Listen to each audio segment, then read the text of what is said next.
On Veterans Day, 80-year-old Arthur Shaw, a retired colonel, approaches Fort Walker's gate with an expired 1994 military ID, seeking to visit the memorial.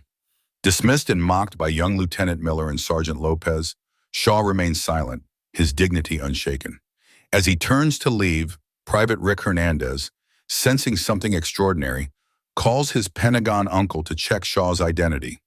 Meanwhile, cafeteria worker Helen Martinez recalls Shaw's heroic 1989 rescue. Whispers spread, "Is this the legendary Special Forces commander?" The truth unravels swiftly, threatening to upend the base's mourning and reveal a hero hidden in plain sight. Love stories of truth and justice? Subscribe to QH Incredible Stories for more inspiring tales like Colonel Shaw's.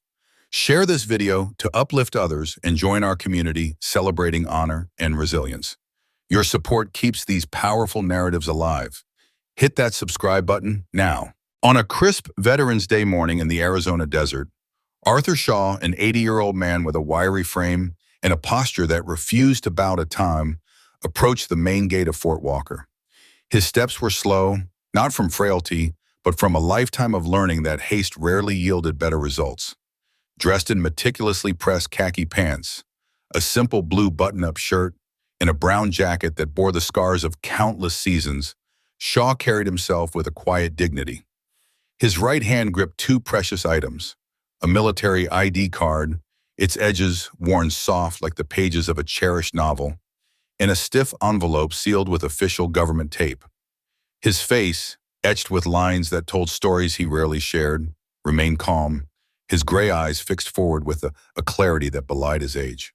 For 40 years, Shaw had lived just 30 miles from this Army base, yet he had never attended its annual memorial service. Today, something had stirred within him, a need to stand on that hallowed ground, to honor the past in a way he hadn't allowed himself before.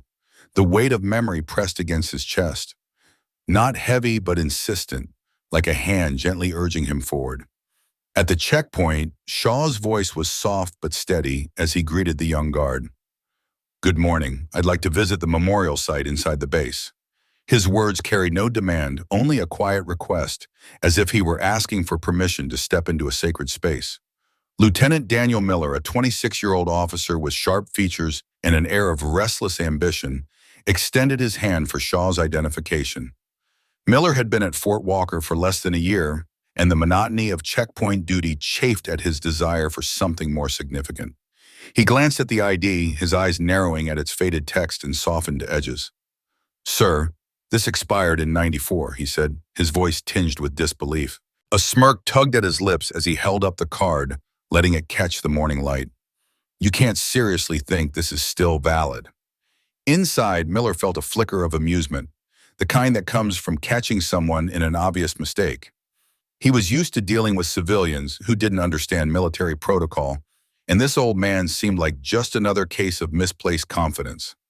Shaw stood silent, his expression unchanging.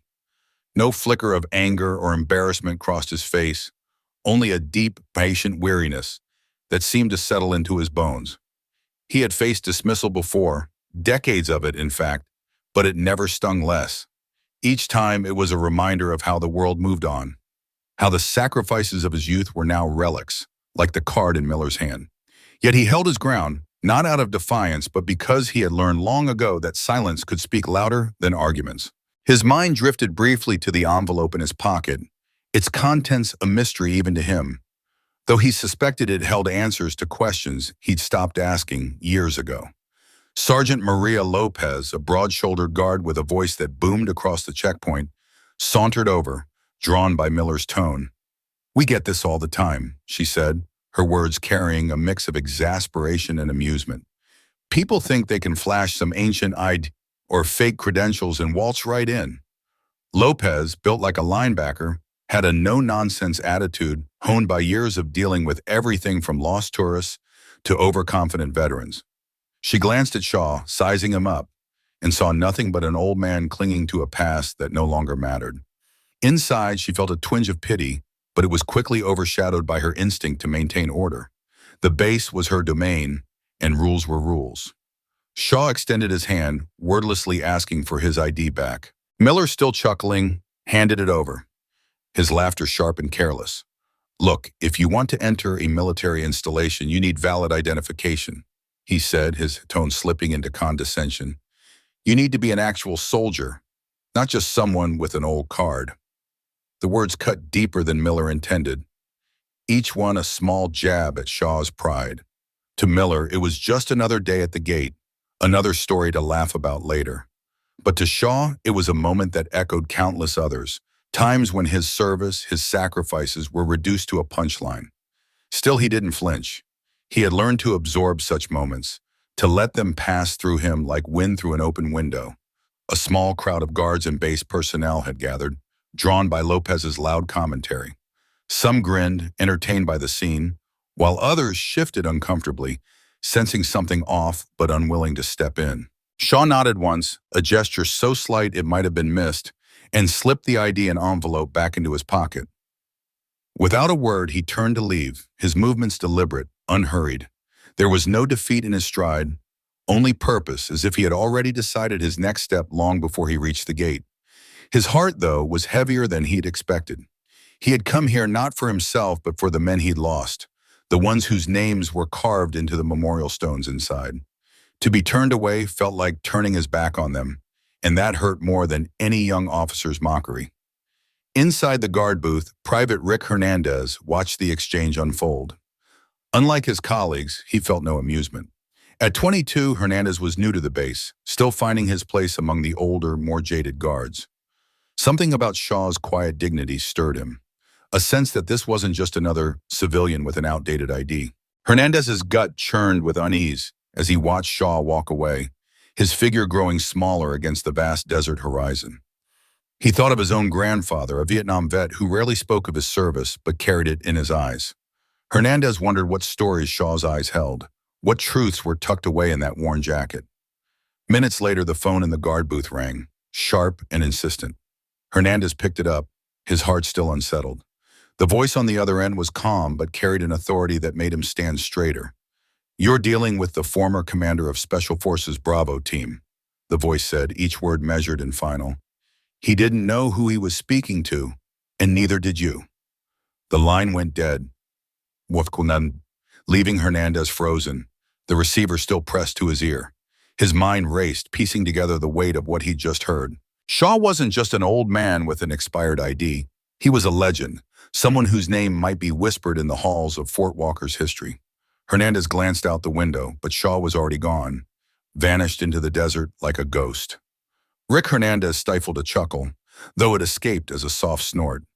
There was something about the old man's stoic, almost regal silence that caught him off guard, like a whisper of a bygone era.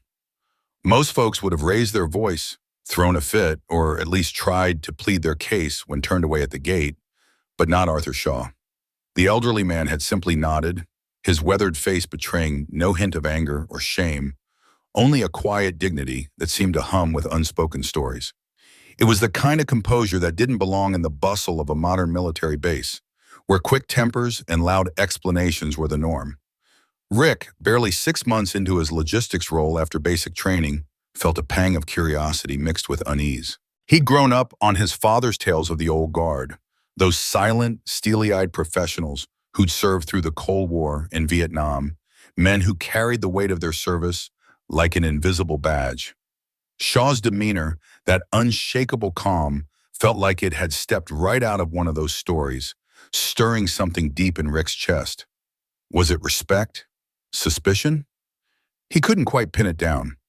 As the other guards dispersed back to their posts, their laughter fading into the hum of the base's morning routine, Rick slipped into the back room, his boots scuffing softly against the linoleum floor. His heart beat a little faster, not from fear, but from the nagging sense that he'd just witnessed something significant, something the others had missed. Pulling out his phone, he hesitated for a moment, thumb hovering over the screen. His uncle Jim worked in personnel records at the Pentagon, a man who'd spent decades sifting through the military's paper trails. If anyone could dig up answers about this mysterious Arthur Shaw, it was him. Rick dialed, his voice low but urgent. "Uncle Jim? It's Rick." "Yeah, I'm good, thanks. Listen, something weird just went down at the gate. This old guy, maybe in his 80s, Tried to get onto the base with a military ID from the 90s. The guys laughed him off, thought he was just some confused vet, but I don't know, he didn't act like the homeless guys we sometimes see. There was something about him like he knew exactly who he was. Can you check a name for me? Arthur Shaw, probably commissioned in the 70s, maybe earlier. As he hung up, Rick's gaze drifted to the small window overlooking the gate. There, just beyond the chain-link fence, Shaw sat on a weathered bench, his thin frame wrapped in a brown jacket.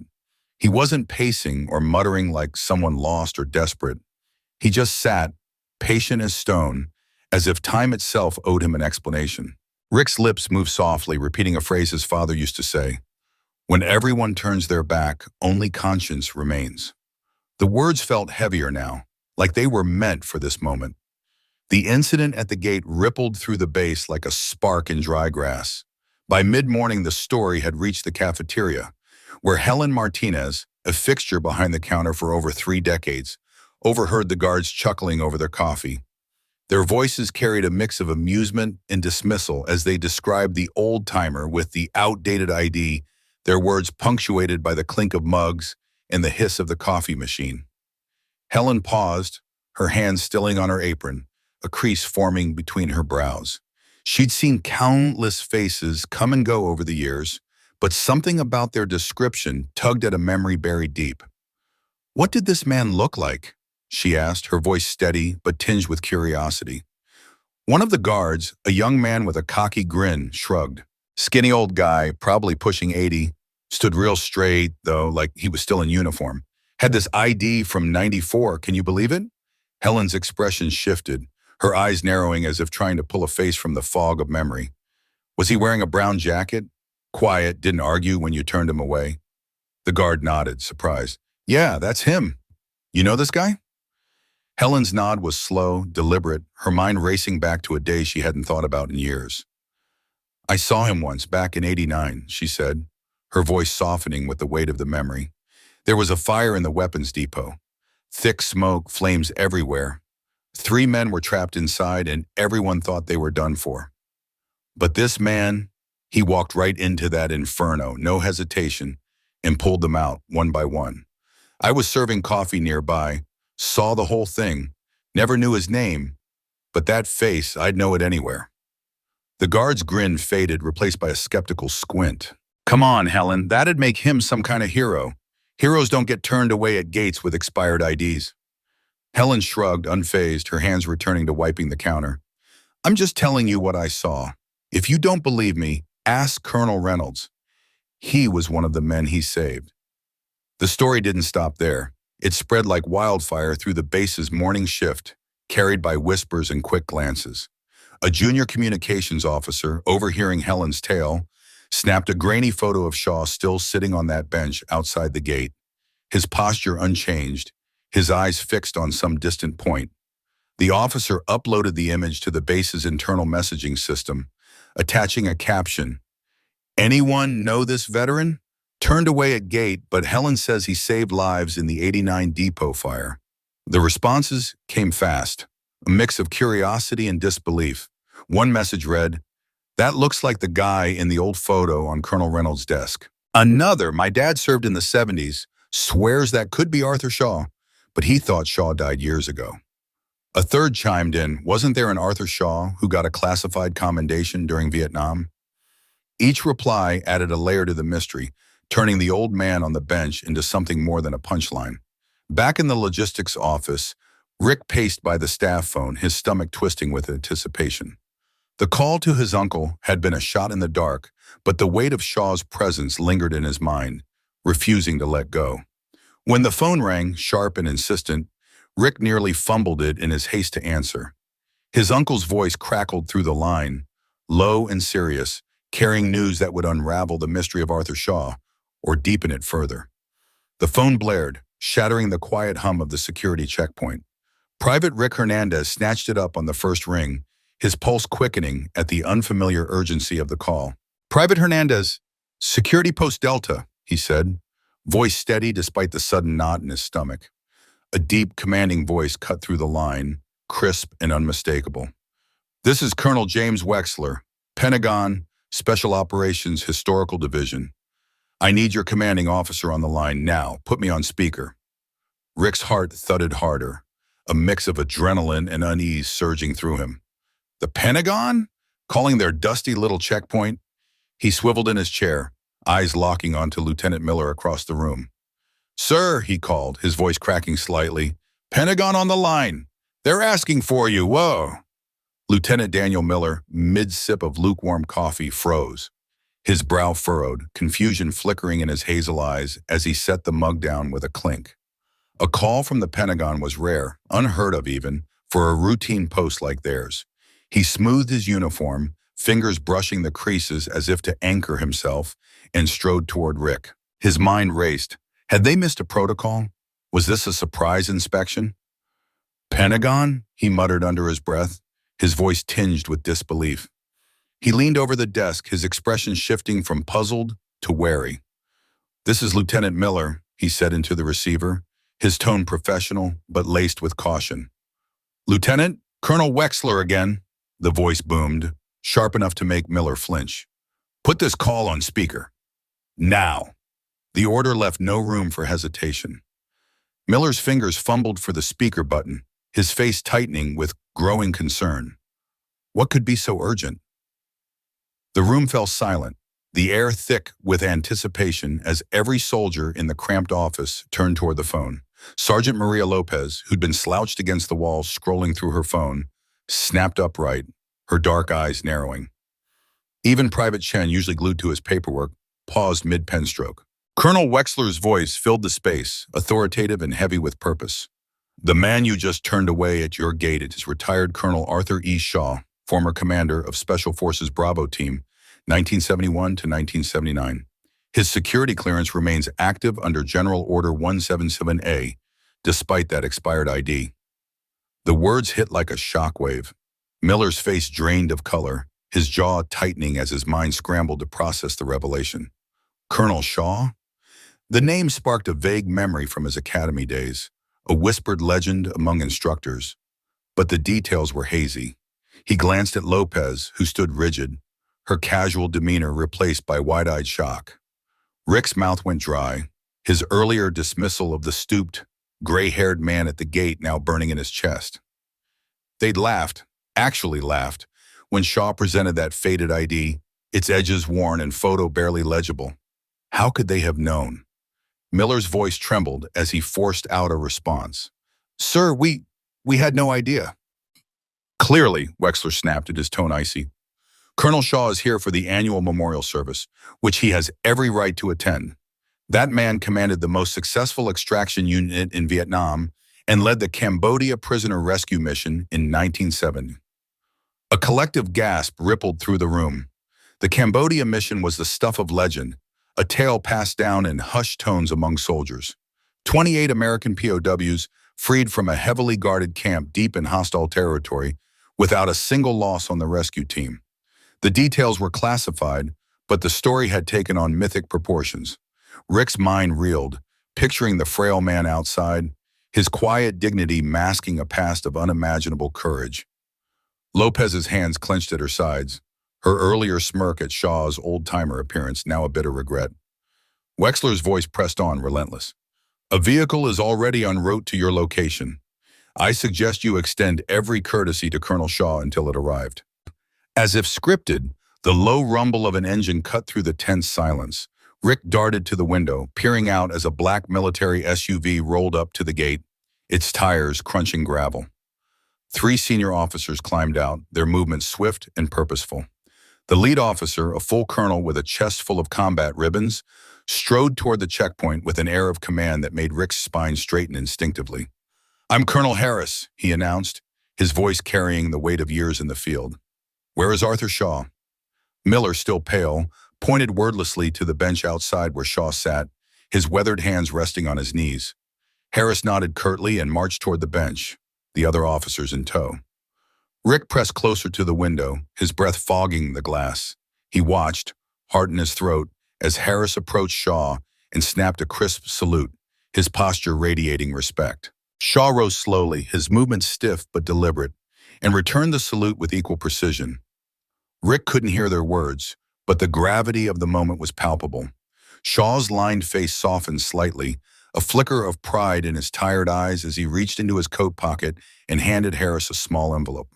The two men clasped hands, their exchange brief but heavy with shared history. 15 minutes later, Shaw and the officers approached the gate. Miller and Lopez stood at rigid attention, their earlier nonchalance replaced by a mix of awe and duty. Colonel Harris's voice was firm, brooking no dissent. "These gentlemen will enter the base under my authorization." As they passed through, Harris paused, his piercing gaze sweeping over the security team. "For your information," he said, his tone cold, "that ID card you scoffed at contains an embedded transmitter. Colonel Shaw activates it once a year on Veterans Day to signal he's still with us. We monitor for that signal." Miller's throat bobbed as he swallowed hard, shame flooding his features. "Sir, I had no idea," he murmured, his voice barely above a whisper. "You didn't," Harris agreed, his words cutting deeper than any reprimand. "You saw an old man with an outdated card and assumed. That man led operations you'll never have clearance to read about. He saved more American lives than everyone in this room combined."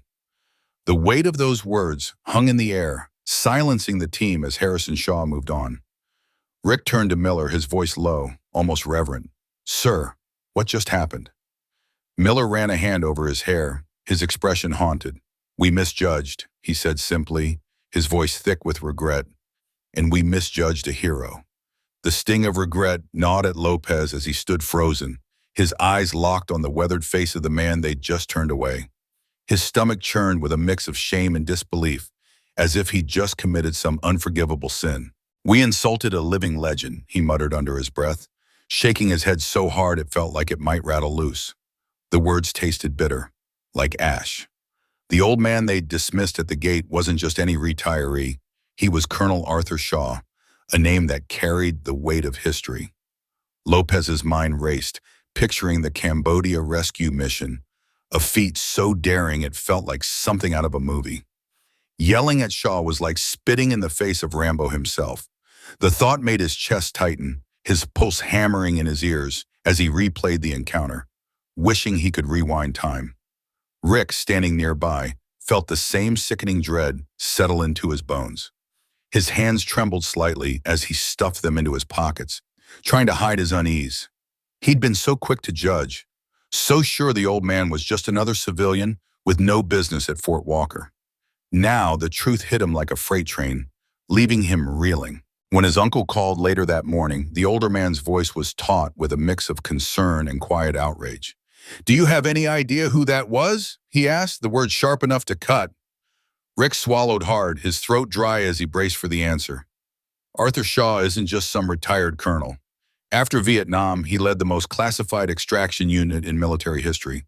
Those operations are still locked away in redacted files, Rick. They're ghosts in the records." Rick's mind spun, his thoughts a chaotic swirl of awe and guilt. "Why would someone like that just walk away?" he asked, his voice barely above a whisper. "He didn't even argue when we turned him back." The question hung heavy, unanswered for a long moment. His uncle's response came slowly, deliberate, as if he were choosing each word with care. "Men like Shaw don't need to argue. They don't need to prove themselves to anyone, least of all a couple of gate guards. They know exactly who they are. That's what made them so damn effective. No ego, no posturing, just the mission. Always the mission." The words landed like a punch, and Rick felt his face flush with shame. He pictured Shaw's calm demeanor, the quiet dignity in his eyes, and realized he'd mistaken it for weakness. As the morning dragged on, whispers about Shaw began to ripple through Fort Walker, carried by unofficial channels and hushed conversations. The base felt alive with a strange, electric energy, as if the very ground beneath their feet hummed with the weight of the revelation.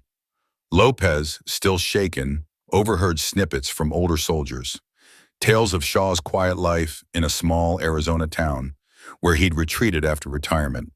The man had shunned the spotlight, refusing every interview request, declining invitations to military galas and ceremonies. He'd chosen solitude over glory, a decision that only deepened the mystery surrounding him. Lopez couldn't wrap his head around it. Why would a man with such a storied past hide from the world? The thought stirred something in him, a mix of respect and sorrow for a hero who seemed to carry his burdens alone. By midday, the base was buzzing with a frenzy of activity, unlike anything Rick had ever seen.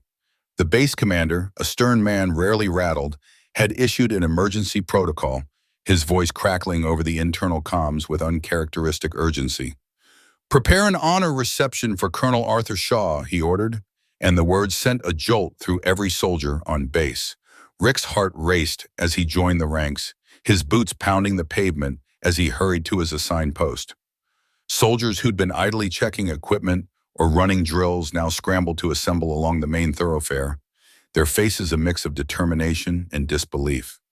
An honor guard materialized almost out of nowhere, their movements crisp and practiced as they donned dress uniforms, the fabric starched to perfection. The memorial site, Shaw's original destination, was transformed with meticulous care, every blade of grass trimmed, every plaque polished until it gleamed. Lieutenant Miller, still haunted by the morning's blunder, stood at his post, his posture rigid but his mind a storm of self-reproach. He couldn't shake the image of Shaw's face, those piercing eyes that seemed to see right through him, not with anger, but with something far worse, understanding. Miller's hands clenched at his sides, his knuckles white as he watched the procession return. Shaw had been whisked away earlier, likely to some quiet room where the base's higher-ups had tried to make amends. Now, as the old colonel approached the gate once more, Miller's breath caught in his throat. Shaw wore the same simple civilian clothes, a faded button-up shirt and worn khakis, having refused the offer of formal military attire. Yet despite his unassuming appearance, there was an undeniable gravitas in the way he moved, a quiet authority that seemed to radiate from him. Miller felt small in his presence, as if he were standing before a giant. What unfolded next was nothing short of extraordinary. As Shaw crossed the threshold, every soldier on base snapped to attention, their movements synchronized in a display of respect, usually reserved for the highest-ranking generals. The air was thick with the weight of the moment, the only sound the faint rustle of uniforms and the distant hum of a flag snapping in the breeze. Shaw returned the salute with a precision that spoke of decades of muscle memory, his weathered hands steady despite the years etched into his skin. Miller's chest swelled with a mix of pride and regret, his eyes stinging as he realized the magnitude of the man before him. Shaw wasn't just a soldier, he was a legend, a living testament to sacrifice and duty. The base's internal comms erupted with activity, urgent messages flooding the channels. "All personnel be advised, Colonel Arthur E. Shaw, retired, is on base for a memorial visit. Full honors protocol in effect," one announcement declared. Another followed, its tone almost reverent. "The Pentagon has been notified incident involves decorated Special Forces commander. Show appropriate respect." A final message underscored the gravity of the situation. Media blackout in effect regarding Colonel Shaw's presence on base. The orders were clear, but they barely scratched the surface of the story unfolding at Fort Walker. Online, veteran forums tied to the base lit up with fervent discussion. Messages poured in, each one tinged with awe and disbelief. "Shaw is alive. The Arthur Shaw," one user wrote, their words brimming with reverence. "I thought he died years ago." Another chimed in, their post raw with emotion. "My dad served under him in 17, said Shaw was the finest officer he ever knew. Never left a man behind, not once." The base's digital bulletin board became a living archive, filled with first-hand accounts from older soldiers who'd crossed paths with Shaw. Each story painted a picture of a man whose courage and humility had left an indelible mark on those who served with him. At the heart of it all was the envelope Shaw had carried, a simple, worn packet that held a lifetime of grief and duty. Inside were personal letters, painstakingly written to the families of men who died under his command, their names immortalized on the memorial inside the base. For 40 years, Shaw had penned these letters annually, pouring his soul into each word, but he'd never delivered them in person. Until today. The thought pierced Lopez's heart, a sharp pang of empathy for a man who'd carried such a burden in silence. Rick, too, felt the weight of it, his earlier guilt now mingled with a profound respect. Shaw's quiet pilgrimage to the memorial wasn't about recognition. It was about honoring the fallen, about keeping a promise that had defined his life. As the honor reception unfolded, the soldiers of Fort Walker stood united, their differences forgotten in the face of something greater. Shaw's presence was a reminder of what it meant to serve, to sacrifice, to live with the ghosts of those left behind. For Lopez, Rick, and Miller, the day would be seared into their memories, a humbling lesson in humility, respect, and the enduring power of duty. And for Colonel Arthur Shaw, it was simply another step in a journey that had never truly ended, a quiet act of remembrance that spoke louder than any medal or accolade ever could.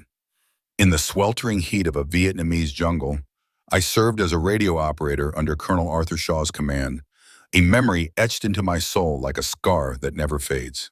For 72 grueling hours, we were pinned down, surrounded by chaos and the relentless crack of enemy fire.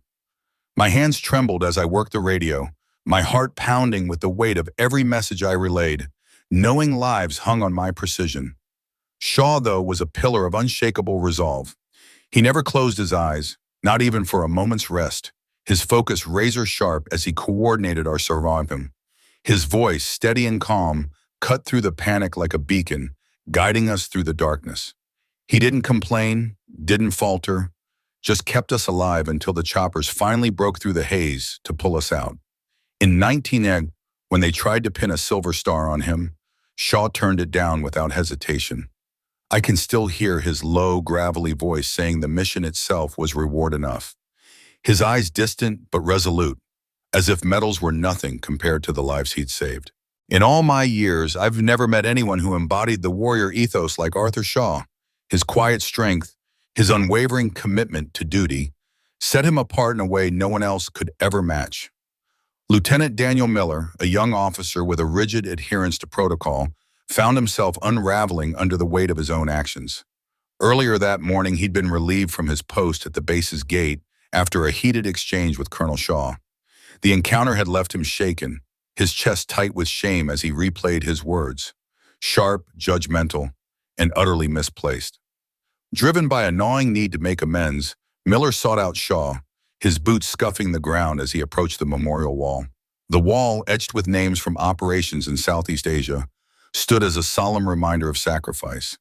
And there was Shaw, standing motionless, his broad shoulders slightly hunched, lost in silent reverence. Miller's throat tightened as he neared, each step heavier than the last, his pride warring with his regret. "Colonel Shaw, sir," he managed, his voice barely a whisper, quivering with the vulnerability he'd spent years suppressing. "I need to apologize for this morning. I was disrespectful, judgmental, out of line." Shaw turned slowly, his weathered face unreadable, his piercing blue eyes studying Miller with an intensity that made the younger man feel exposed, as if Shaw could see every doubt, every fear lurking beneath his polished uniform. The silence stretched, heavy and suffocating, until Shaw finally spoke, his voice measured but firm. "You were doing your job, Lieutenant." Miller shook his head, his jaw tight with frustration, at himself, at the system, at the gap between procedure and principle. "No, sir, I was following rules, but I wasn't doing my job. My job is to protect this base while honoring those who've served. I failed at that today." Shaw's gaze softened just a fraction, and he nodded as if weighing Miller's words against some internal scale. "The fault isn't yours alone," he said. "It's in how you were trained to see people, through ranks and files, not as individuals." Miller stood there, stunned, the words hitting him like a physical blow. He'd spent years memorizing regulations, mastering the checklist of a good officer. But in that moment, he realized he'd missed something fundamental. He'd been so consumed with protocol that he'd failed to see the man standing before him, a man whose service had shaped history, whose quiet dignity demanded respect beyond any rulebook. The realization churned in his gut, a mix of shame and clarity that left him feeling both humbled and determined to do better.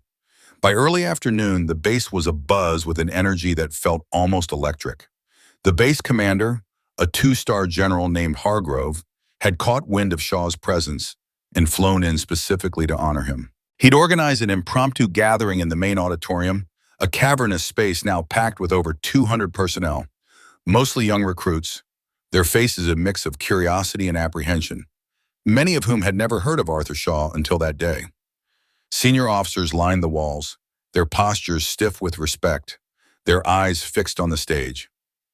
Hargrove stepped to the podium, his voice booming with a mix of pride and reverence. "Today we are graced with an unexpected honor," he began, his tone carrying the weight of the moment. "With us is Colonel Arthur Shaw, a man whose service record, much of it still classified, stands as a testament to courage and sacrifice. He's agreed to share a few words with our newest service members." A murmur rippled through the crowd as Shaw made his way to the stage. Despite his advanced age, he moved with purpose, his tall frame still commanding, though his steps were slower, each one deliberate, as if carrying the weight of decades of service. His silver hair caught the light, and his weathered hands gripped the podium as he surveyed the room. The auditorium fell silent, the air thick with anticipation. "I didn't come here for recognition," Shaw began, his voice soft but resonant, carrying effortlessly to every corner of the room. "I came to pay my respects to the men who didn't make it home, men whose names are carved on that wall outside." He paused, his gaze sweeping over the sea of young faces, each one hanging on his words. "You asked me to speak to these recruits, so I'll say this. Honor isn't in the uniform you wear, the rank on your shoulder, or the ID card in your pocket. Honor is how you carry yourself when no one's watching. It's the promises you keep when keeping them feels impossible." The room was so quiet you could hear the faint hum of the air conditioning. Shaw's eyes found Lieutenant Miller, standing at the back, his face a mix of awe and lingering guilt. "I've never spoken publicly about my service," Shaw continued, his voice steady but tinged with a quiet intensity. "Not because it was classified, but because the work itself was what mattered, not who did it. The men I served with, they understood that. We didn't need medals or parades. We had each other's respect, and that was enough." His words hung in the air, simple yet profound, a reminder of a truth that felt both timeless and urgently relevant. For Miller, standing in the shadows, it was a moment of reckoning, a call to redefine what it meant to serve, to lead, to be a soldier. Under the searing Arizona sun, Colonel Arthur Shaw, now retired and weathered by time, stood before the memorial wall at Fort Walker, his eyes scanning the names etched into the stone. His heart, heavy with the weight of decades, churned with a mix of pride and sorrow. He hadn't come to bask in his own legacy, but to honor those who never made it home. The morning had started poorly, turned away at the checkpoint by a young guard who didn't recognize the unassuming figure in civilian clothes. Shaw, ever stoic, hadn't argued. He understood the kid was just doing his job, following protocol to the letter. Still, the sting of being barred from the place where his comrades' sacrifices were enshrined gnawed at him. A quiet reminder that time could erode even the most hard-earned respect. As he delivered his speech later that day to a sea of uniformed men and women, Shaw's voice carried the steady cadence of a man who had seen too much to be swayed by fleeting emotions. He spoke of duty, of sacrifice, of the invisible burdens carried by those who survive. His words weren't polished, but they were raw, cutting through the crowd like a blade. He urged them to look beyond what was obvious, to seek the deeper truths that lay beneath the surface of every soldier's story. Inside, though, his mind wandered to the faces of those he'd led, the ones who never got to grow old, whose laughter he could still hear in the quiet moments before sleep. He didn't fault the young guard from earlier, but he hoped his words might plant a seed, remind them all that the most profound acts of courage often went unseen. After the speech, the crowd surged forward, officers and enlisted alike pressing in to shake his hand, their eyes bright with admiration. Shaw, uncomfortable with the attention, nodded politely, his thoughts still tethered to the past. Then, Sergeant Lopez pushed through, his face a mixture of awe and something deeper, something raw.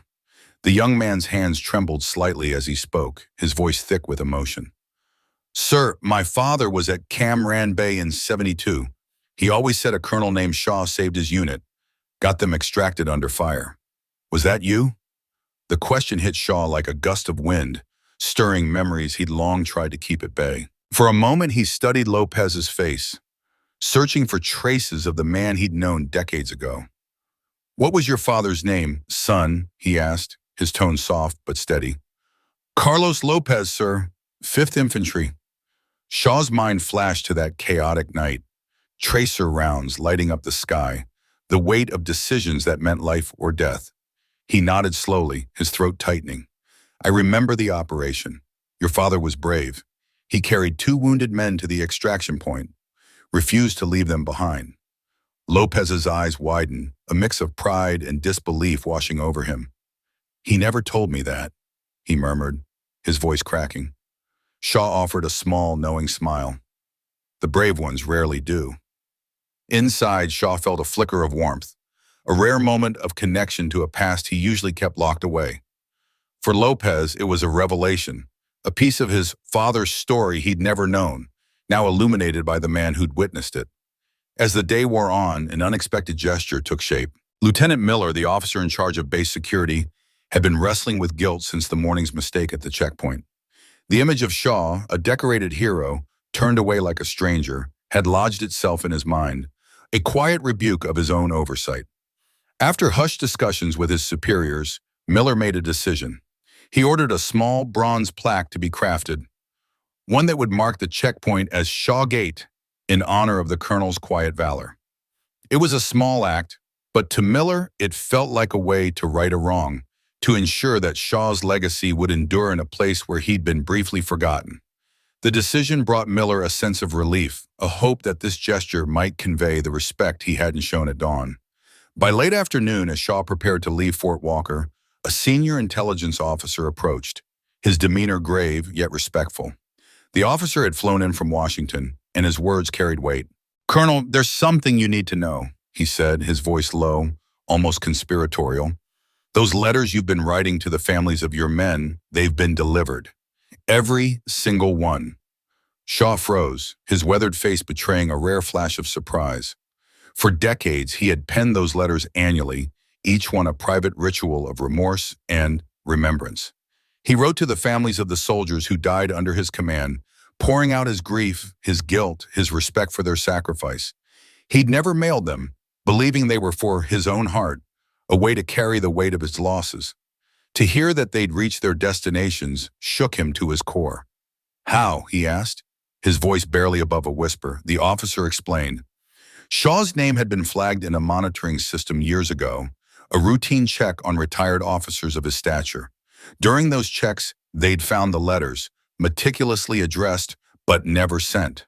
The agency had taken it upon themselves to deliver them, year after year. "The Sullivan family in Oregon? The Williams family in Georgia?" Shaw asked, his mind racing to the names he'd written so many times. The officer nodded. "All of them. Some families have kept every letter. They cherish them." Shaw stood motionless, his chest tight with a flood of emotions. Relief, disbelief, and a quiet pride that his words had brought some measure of comfort to those he'd never met. The thought that his private penance had reached those families, that it had mattered, was almost too much to bear. As the sun dipped low over Fort Walker, painting the sky in hues of orange and gold, Shaw returned to the memorial wall. His fingers traced the names carved into the stone, each one a story, a life, a debt he felt he could never repay. A small group of officers watched from a distance, their silence a tribute to the man who stood before them, a living testament to courage and loss. Shaw's heart ached as he lingered there, whispering names under his breath, each one a wound that time had never fully healed. When he finally turned to leave, he spoke to the base commander, his voice low but resolute. "I came only to visit those I couldn't save." Those words, heavy with truth, would later be etched onto the plaque at Shaw Gate, a permanent reminder of his humility and devotion. That evening, as Shaw was escorted off the base with full military honors, Lieutenant Miller stood at the newly christened Shaw Gate, his posture rigid with respect. He rendered a crisp salute, his eyes fixed on the colonel's vehicle. Shaw, peering through the window, met Miller's gaze and returned the salute with a precision born of decades of service. In that fleeting moment, something unspoken passed between them, an acknowledgement that transcended the morning's misunderstanding. Miller felt a swell of pride, a sense that he'd played a small part in honoring a man whose honor could never be diminished. For Shaw, it was a quiet affirmation that his life's work, his sacrifices, still held meaning in the eyes of those who followed. In the months that followed, Arthur Shaw returned to his quiet life in a small Arizona town, where the desert stretched on and the days passed slowly. He resumed his routines. Morning walks, evenings spent with a book or a pen, writing letters he now knew would find their way to those who needed them. The memory of Fort Walker lingered, not as a moment of triumph, but as a reminder of the bonds that tied him to his past, to the men he'd led, and to the families who carried their own burdens of loss. For Shaw, justice had arrived late that day at the base in the form of a plaque, delivered letters, and a salute that carried the weight of respect long overdue. It was a quiet sweetness, one that didn't erase the pain, but softened its edges, allowing him to carry on with a heart just a little lighter. Colonel Arthur Shaw had settled into a quiet life in a small, unassuming town where the rhythm of his days blended seamlessly with the ordinary hum of civilian existence. For decades, he lived in anonymity, his past cloaked in the simplicity of routine. Morning walks, tending to his modest garden, and penning thoughtful letters by hand. The weight of his extraordinary military career, one marked by unparalleled bravery and sacrifice, rested lightly on his shoulders, a secret he guarded not out of shame, but out of a profound humility that defined him. He felt no need to broadcast his deeds. The memories of his service, etched deep within his soul, were enough. Yet despite his efforts to fade into the background, his story refused to stay silent, rippling outward in ways he could never have anticipated. Shaw had long since turned down every request for an interview, his voice soft but firm, as he declined journalists eager to unearth the legend behind the man. Military organizations, too, sought to honor him with medals and ceremonies, but he waved them off with a polite smile, his heart heavy with the belief that true honor needed no spotlight. The idea of standing before a crowd, basking in applause, felt foreign to him, almost a betrayal of the men he'd led, many of whom never returned. In his mind, their sacrifices were the ones that deserved remembrance, not his own survival. Yet the world seemed determined to weave his legacy into something larger, something that would outlive his quiet refusal. The incident that had sparked this resurgence of attention, what military insiders now called the Pentagon call incident, had begun as a fleeting moment of misunderstanding at a Fort Walker checkpoint.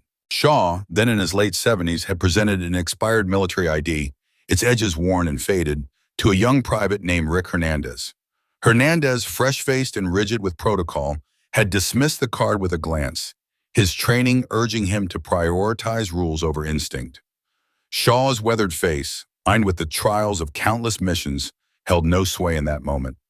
The private's curt rejection stung, though Shaw bore it with the same stoic grace he'd carried through jungles and battlefields. Inside, however, a flicker of disappointment stirred, not for himself, but for the young man who hadn't yet learned to see beyond the surface. What followed was a chain of events that would forever alter the lives of those involved.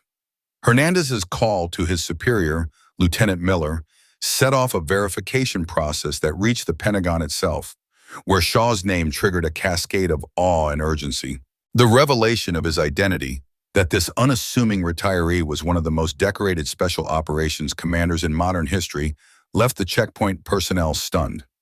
Miller, a man of principle, but not without his own doubts about the rigidity of military bureaucracy, felt a surge of shame for the initial dismissal. He stood before Shaw, offering a crisp salute, his heart pounding with a mix of reverence and regret.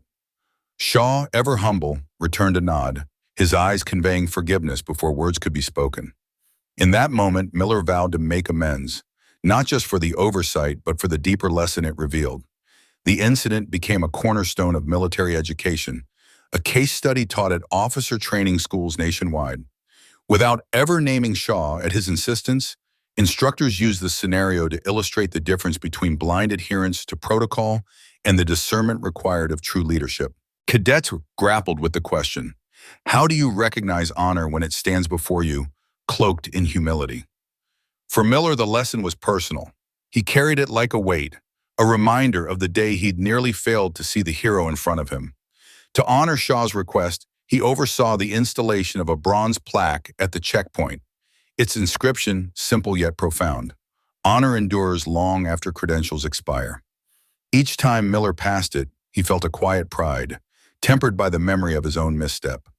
Shaw's expired ID, that small piece of plastic that had sparked such a transformation, found a permanent home in Fort Walker's historical collection. Encased in glass, it sat unassuming, much like its owner, alongside a placard that told of its significance. The text described the card's owner as a legendary commander, a man whose valor had shaped modern military history, though it carefully omitted details of his classified missions. Shaw had been adamant about that, his voice firm when he'd spoken to the curators. Let the focus be on the lesson, not the man. The display ended with a line that captured his essence, an expired ID, but honor that never will. Visitors to the collection often pause before it, their whispers carrying a sense of wonder at the story behind the card. Each Veterans Day, a black SUV would roll up to Shaw's modest home, its arrival no longer a surprise but a quiet tradition. The first time it had appeared years ago, Shaw had hesitated, his heart torn between the solitude he cherished and the connection he still felt to the military family he'd served. Now he welcomed the visitors, a small delegation of officers who came not to laud him, but to sit with him, to listen to his stories, and to remind him that he was not forgotten. These moments filled Shaw with a warmth he rarely allowed himself to feel, a reminder that his sacrifices had forged bonds that time could not erode. For the officers, the visits were a pilgrimage, a chance to draw wisdom from a man whose courage had shaped their world. Rick Hernandez, the private whose call had unwittingly set the chain of events in motion, found his life forever changed. The unexpected transfer to officer candidate school, accompanied by a personal recommendation from a Pentagon colonel, left him reeling. He'd stood at the checkpoint that day, unaware of the gravity of his actions, his mind racing with the fear of having overstepped. Now, as he walked the halls of the school, he carried a newfound resolve. During his graduation ceremony, he spoke to his peers, his voice steady but thick with emotion. "Never judge a warrior by the date on a plastic card," he said, his eyes scanning the crowd. "Judge them by the honor in their actions." The words, born of that fateful day, became his guiding principle, a mantra he would carry into every mission. Lieutenant Miller, by then promoted to captain, often reflected on that Veterans Day with a mix of humility and pride. "Some badges don't need to be worn," he'd tell the young officers under his command, his voice carrying the weight of experience. "They're already engraved in blood and courage." He'd pause, letting the words sink in before adding, "Sometimes the person you're dismissing is the very one who once protected you from things you've never had to understand." For Miller, Shaw was more than a legend. He was a mirror, reflecting the kind of leader Miller aspired to be. Each time he mentored a new officer, he thought of Shaw's quiet strength, hoping to instill even a fraction of that wisdom. As for Colonel Shaw, he continued his annual ritual of writing letters, each one a labor of love and reflection. Knowing they would reach their destinations, comrades, families of fallen soldiers, and young officers he'd mentored, filled him with a quiet satisfaction. His final letter, found on his desk after his passing at age 89, was a testament to his enduring spirit. In it, he wrote, "Honor does not fade. It only needs one person to remember it. Justice may be delayed, but it is never absent. Don't give up when you're doing what's right. What moment have you stood firm when the world stood against you? Share it now." The words penned in his steady hand seemed to reach beyond the page, a call to those who would come after him to carry the torch of integrity. Shaw's story, like the man himself, lived on, a beacon of truth and justice in a world that often seemed to forget such values. His legacy was not in the medals he'd refused or the missions he'd never spoken of, but in the lives he'd touched. Hernandez, who found his purpose, Miller, who learned to lead with heart, and countless others who paused before that small display case, reminded that honor, once earned, never expires.